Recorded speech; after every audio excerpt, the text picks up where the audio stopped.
अलग अलग आकार की चीजों से ऊर्जा के अलग अलग ढांचे बनते हैं।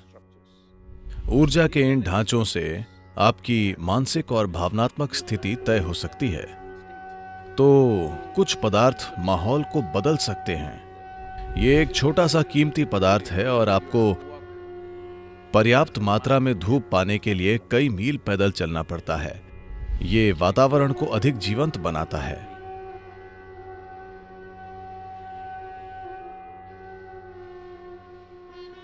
ये सवाल मेम्फिस से एशली ने पूछा है। नमस्कारम सद्गुरु। लगभग हर संस्कृति में देवताओं के आह्वान के लिए, ध्यान में मदद के लिए और सेहत और चिकित्सा के लिए धूप का प्रयोग किया जाता रहा है। जड़ी बूटियों और राल को जलाया जाता रहा है। खास तौर से ये भारतीय और मूल अमेरिकी इतिहास दोनों का एक बड़ा हिस्सा रहा है। हम धूप जलाने और आज के समय में धूप के उपयोग के महत्व के बारे में आपसे जानना चाहते हैं। ओह, क्या इसीलिए मुझ पर धुआं डाला जा रहा है?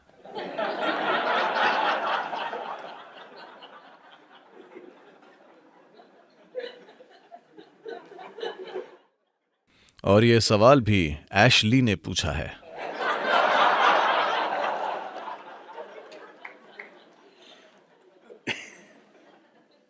धूप आमतौर पर एशली होती है। बिना ऐश या राख के सुगंध नहीं होती। इसका महत्व यह है कि कुछ पदार्थों को जब जलाया जाता है तो एक चीज ये कि उनमें सुगंध होती है जो नाक के लिए सुखद होती है। और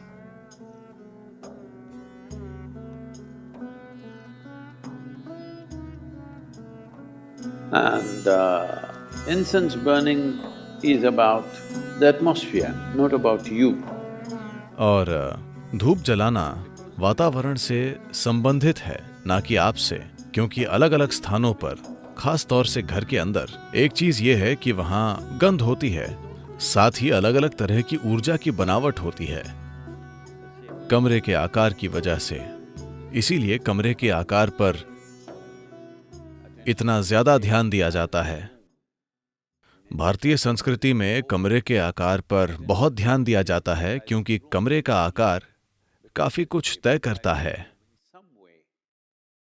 अगर कमरा दोनों तरफ से बहुत ज्यादा हवादार ना हो, यानी दोनों दीवारें खुली ना हो, तब यह लगभग बाहर होने जैसा ही हो जाएगा।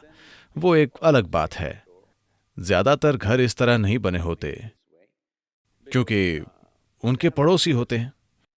आप बहुत ज्यादा खिड़कियां नहीं खोल सकते, बहुत ज्यादा खुलापन काम नहीं करेगा। फिर मौसम भी है, कई चीजें हैं, ठीक है, और एयर कंडीशनिंग भी है, और भी खराब। So, different shapes and sizes kind of create different kinds of energy structures. तो अलग अलग आकार अलग अलग ऊर्जा की बनावटें बनाते हैं। ये ऊर्जा की बनावटें अगर ये बहुत शक्तिशाली हो जाएं, तो ये आपकी मानसिक और भावनात्मक स्थिति तय कर सकती हैं, जो या तो मददगार हो सकती हैं या आपके मनचाहे लक्ष्य में रुकावट डाल सकती है। इसलिए कुछ पदार्थ जैसे कि भारत में चंदन, एक और चीज है जिसे सांब्रानी कहा जाता है, जो बहुत शक्तिशाली चीज है, जिसका इस्तेमाल बीमारी में भी किया जाता है। पहली चीज ये वही करते हैं, और अब ये पाया गया है कि इससे हवा में और सतह पर मौजूद कुछ तरह के बैक्टीरिया भी मर जाते हैं। तो खास तौर से अगर घर में कोई बीमार हो तो सांब्रानी जलाई जाती है। अगर उन्हें कोई मंगल उत्सव मनाना है तो हर जगह सांब्रानी जलाई जाती है। ये एक तरह का राल है जो एक पेड़ से टपकता है। इस सांब्रानी की तलाश में आप देखेंगे कि जंगल में बड़े बड़े पेड़ होते हैं। लोग इन पेड़ों के तने को कुरेद देते हैं क्योंकि वे पेड़ बाहर से ठोस दिखते हैं पर अंदर एक कोटर होती है। आप उस कोटर में से राल टपकता पाएंगे। हमें नहीं पता, कम से कम मुझे नहीं पता कि किस प्राकृतिक कारण से ये राल बाहर आता है, पर लोग जाकर इसे इकट्ठा करते हैं। ये एक छोटा सा कीमती पदार्थ है और आपको इसे पर्याप्त मात्रा में इकट्ठा करने के लिए मीलों पैदल चलना पड़ता है, क्योंकि इन पेड़ों को पूरा तैयार होना चाहिए, यानी उन्हें कम से कम 30 से 50 साल पुराना होना चाहिए, वरना यह नहीं मिलेगा। इसका वातावरण पर जबरदस्त असर पड़ता है।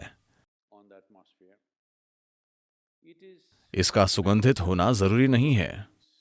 ये एक अलग तरह की चीज है। ये हवा को शुद्ध करता है। ये वातावरण को अधिक जीवंत बना देता है। मूल रूप से चाहे जो भी संरचना हो, ये भीतर को बाहर जैसा बना देगा। अगर आप इसे थोड़ी मात्रा में जलाते हैं तो आपको इसे बहुत ज्यादा नहीं जलाना चाहिए, वरना छींक आएगी और दिमाग हिल जाएगा। घर में बस थोड़ी सी सांभरानी और आप घर के अंदर भी बाहर जैसा महसूस करेंगे, क्योंकि ऊर्जा की बनावट नहीं होगी। Especially if death happens in the family, samrani is burnt for up to 11 to 12 days because they want to clear that air completely. खास तौर से अगर परिवार में कोई मृत्यु हुई है तो 11 से 12 दिनों तक सांभरानी जलाई जाती है, क्योंकि वे हवा को पूरी तरह शुद्ध करना चाहते हैं। ये सूक्ष्म पहलू हैं। मैं अमेरिका में इनके बारे में बोलने में थोड़ा हिचकिचा रहा हूं, क्योंकि पहले से ही यहाँ नई पीढ़ी मौजूद है। जब मैं पहली बार नेशविल आया था तो किसी ने मुझसे कहा था कि सद्गुरु एक आध्यात्मिक प्रदर्शनी है। मैंने कहा, आध्यात्मिक प्रदर्शनी? भारत में भी ये 12 साल में एक ही बार होती है। नहीं, यहाँ तो हर साल होती है। मैंने कहा, मैं देखना चाहूंगा। उन्होंने कहा, ठीक है, चलिए। और तब दोपहर में उन लोगों ने कहा, सद्गुरु, हमने आपके बोलने के लिए भी समय ले लिया है। मैंने कहा, बहुत बढ़िया। मैं पहली बार अमेरिका गया था। मैंने सोचा, आध्यात्मिक प्रदर्शनी, और मैं वहां गया। एक बहुत बड़ा पंडाल था और वहां जोर शोर से देसी संगीत बज रहा था। बेशक ये वही ग्रुप था जिसे वहां कम ही लोग सुनते थे। शायद शाम को दूसरे जाने माने ग्रुप आने वाले थे। दोपहर में स्टेज खाली था, साउंड सिस्टम सभी के लिए उपलब्ध था, तो वे शोर मचा रहे थे।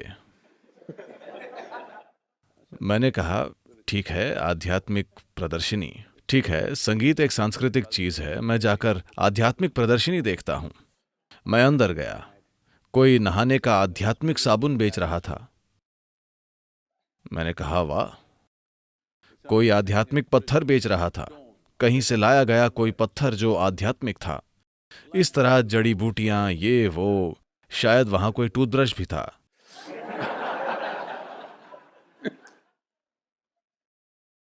तब मैंने सोचा, ओ, ये भारतीय हाट जैसा है। आपको पता है, भारतीय गांवों में हाट होते हैं। रविवार बाजार या बुधवार बाजार या सोमवार बाजार। तो हर तरह की लुभावनी चीजें बेची जा रही थीं। वहां एक जड़ होगी, बस इतनी सी। वो इस तरह मुड़ी हुई होगी, वो सीधी नहीं होती। इसे उंगली से नहीं बताया जा सकता। तो ये एक जड़ है जो आपको अदृश्य बना सकती है। आपको इसे मादा वेल के बाएं जबड़े की हड्डी के साथ पीसना है।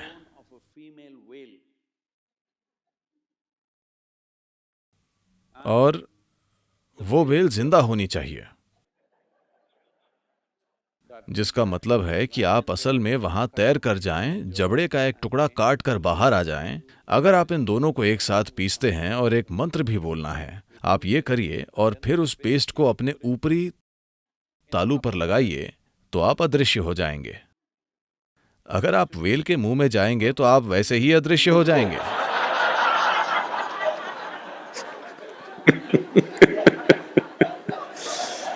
फिर मैं समझा, ये तो किसी भारतीय हाट जैसा है। वहां वे हर तरह की आकर्षक धूप बत्तियां भी बेच रहे थे। धूप से एक तरह का असर होता है, पर उसे ज्यादा मत जलाइए। उससे वातावरण थोड़ा बदलता है। उसे बहुत बड़ी चीज नहीं मानना चाहिए। उसका एक तरह का असर होता है। उसे समझदारी से इस्तेमाल कर सकते हैं। पर इन दिनों धूप या अगरबत्तियों को केमिकल सामग्री से बनाया जा रहा है। chemical stuff. उन चीजों को नहीं जलाना ही अच्छा है। ये बहुत बहुत जरूरी है। पहले ही सड़कों पर बहुत केमिकल वाली चीजें हैं। उद्योगों में, कारखानों में, जहां शायद आप काम करते हैं, हर जगह बहुत केमिकल उड़ रहा है। कम से कम अपने घरों में केमिकल से बनी धूप बत्तियां मत जलाइए, क्योंकि मुझे लगता है बाजार में उपलब्ध लगभग 70 या 80% अगरबत्तियां केमिकल हैं। जलाने से पहले आपको ये देखना चाहिए। ये बहुत बहुत जरूरी है, क्योंकि बंद दीवारों में अगर आप केमिकल जलाएंगे तो उसका बहुत ज्यादा गलत असर होगा। तो प्राकृतिक राल या प्राकृतिक तेल जैसी चीजों का इस्तेमाल होना चाहिए, जिससे अच्छा असर हो, हल्का सा असर। अगर उसकी जरूरत हो तो इसका असर जरूर होता है।